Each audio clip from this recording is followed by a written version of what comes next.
Good day. This is Evelyn Ackah from Ackah Business Immigration Law.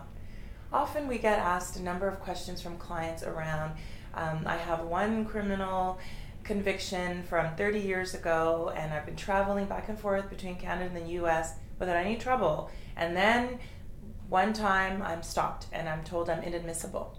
So why is this happening?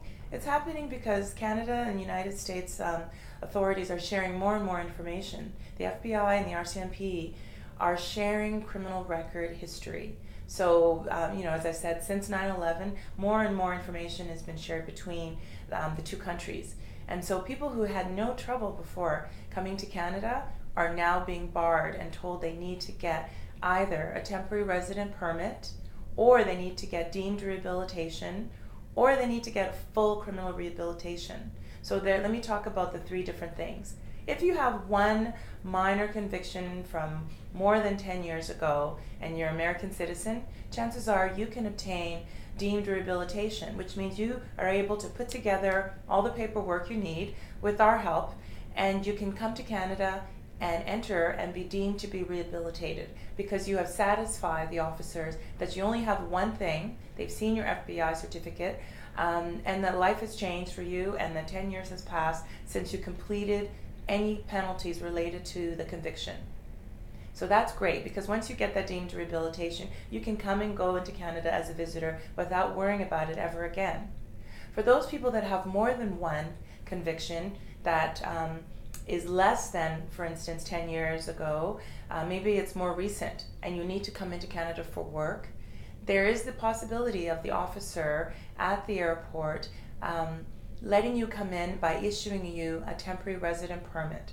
Again, this is an application you make after working with your lawyers to ensure you have everything you need to satisfy the officers. And the reason to come to Canada must be compelling. It can be because I have work, or I have a conference, or there's a family emergency. It must be compelling, and you must be able to document it. For that time, they will allow you to come in and issue a temporary resident permit so long as you meet all the requirements and time has passed.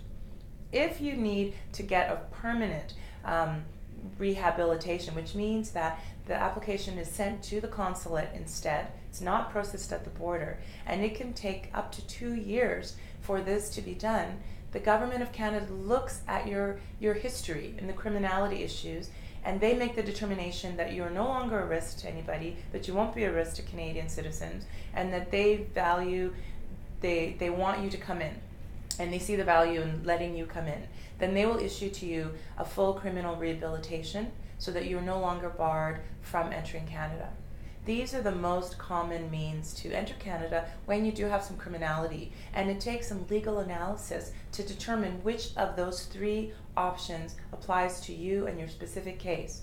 So we highly recommend, before you enter and try to come in on your own, that you contact us so that we can help you do the analysis and make sure that you'll be successful entering Canada. Thank you.